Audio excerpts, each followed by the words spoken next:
Sa aklat ni Mateo, chapter 13, verse 13 to 23. Ang papuri sa iyo, Panginoon. Nang dumating si Jesus sa lupain ng Cesarea ng Pilipos, tinanong niya ang kanyang mga alagad, "Sino raw ako ang anak ng tao ayon sa mga tao?" At sumagot sila, "Ang sabi po ng ilan ay si Juan Bautista kayo. Ang sabi naman ng iba ay si Elias kayo. At may nagsabi pa na si Jeremias kayo o isa sa mga propeta. Kayo naman, ano ang sabi ninyo? Sino ako?" Tanong niya sa kanila. Sumagot si Simon Pedro, "Kayo po ang Kristo, ang anak ng Diyos na buhay." Sinabi sa kanya ni Jesus, "Mapalad ka, Simon, na anak ni Jonas, sapagkat ang katotohanan ito ay hindi inihayag sa iyo ng sino mang tao, kundi ng aking amang nasa langit. At sinasabi ko naman sa inyo, ikaw ay Pedro, at sa ibabaw ng batong ito ay tatayo ko ang aking iglesia. At hindi makapananaig sa kanya ang kahit ang kapangyarihan ng kamatayan. Ibibigay ko sa inyo ang mga susi ng kaharian ng langit, at ipagbabawal mo sa lupa ay ipagbabawal sa langit. At ang pinaintulot mo sa lupa ay paintulot sa langit." At mahigpit niya tinagubilinan ang kanyang mga alagad, na huwag sabihin kanino man na siya ang Kristo. Mula noon ay pinaalam na ni Jesus sa kanyang mga alagad na dapat siyang magtungo sa Jerusalem at magbata ng maraming hirap sa kamay ng matatanda ng bayan, ng mga punong saserdote at mga eskriba. At kanina ipapapatay siya. Ngunit sa ikatlong araw, siya muling mabubuhay. Niyaya niya si Pedro sa isang tabi at pinagsabihan ng ganito, "Panginoon, huwag nawang itulot ng Diyos, hindi po dapat mangyari ito sa inyo." Ngunit hinarap siya ni Jesus at sinabihan, "Lumayo ka, Satanas, hadlang ka sa aking landas. Ang iniisip mo ay hindi sa Diyos, kundi sa tao." Ang mabuting balita ng ating Panginoon.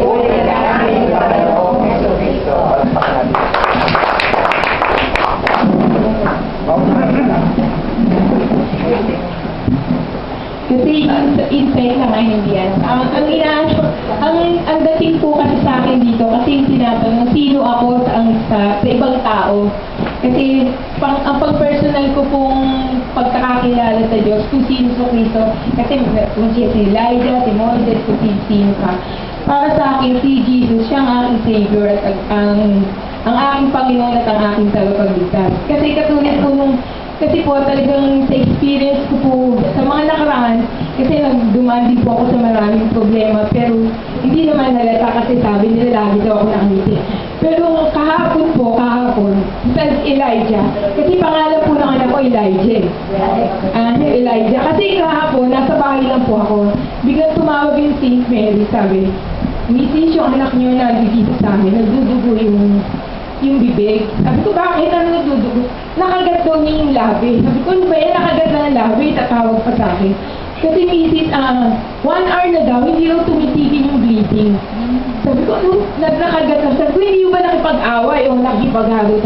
Hindi daw, sabi nag-bleed, dinaan na nila ng ice. Dapat daw yung 5 to 10 minutes, stop na yung bleeding. Maliit lang daw. Ano ba yung nag-bleed? Sabi niya, "Sige, tatanong ko sa asawa ko." Sabi ko, tatawag ko ulit. After nung tumawag kami, bili ng husband ko, "Huwag mo ipapatahi."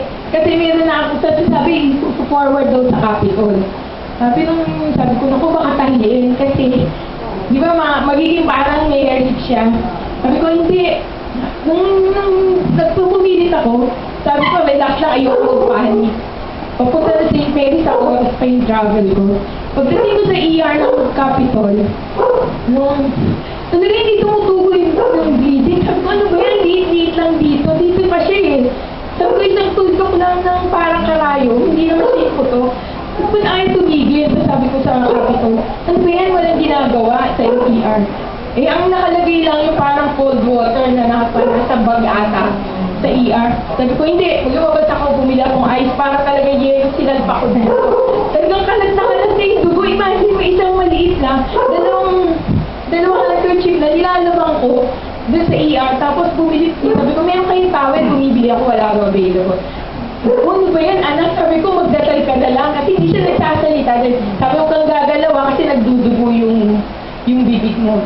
So sabi ko, ililipat ko ng hospital. Sabi ko, dadalhin ko sa Children's Hospital para matreat nila yung doctor namin. Tapos sabi, doon na kumilos yung mga doctors doon. Kasi ayoko lang walang kakilalang doktor, wala akong kilala sa Capitol Med. Nung sinabi ko nga, alis na ako. Sabi niya, sige, try po natin, in-injectionan. Tapos may pinasak na, ewan ko kung anong gamot at yung... Kasi talagang dugo na dugo, kasi ninenervous din ako. At lately, tumudugo, hindi na daw normal kasi ba't tumudugo. Nung 3 o'clock na, doon ginamot.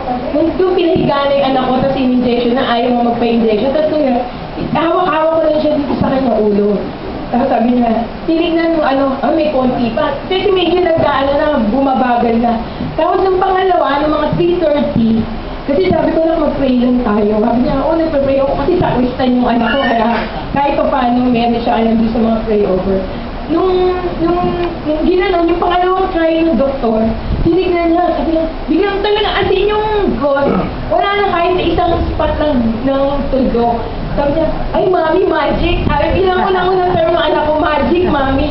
Sabi ko, ay thank you Lord. Kaya lang talagang at least kahit pa paano, relax. Sabi ko talaga nung pagbuyahe pa lang ako, come Holy Spirit. Kasi hindi ko kayang pumunta sa emergency room dahil ako lang mag-isa dugo pa yun. Kasi hinihimatay din po ako pag may mga ganong instance. Kaya talaga sabi ko, siya lang po talaga ang dakilang yung word na unang-unang lumabas sa salita ng anak ko na magic, yun ang pagpapagaling sa kanya. Thank you Lord. Thank you.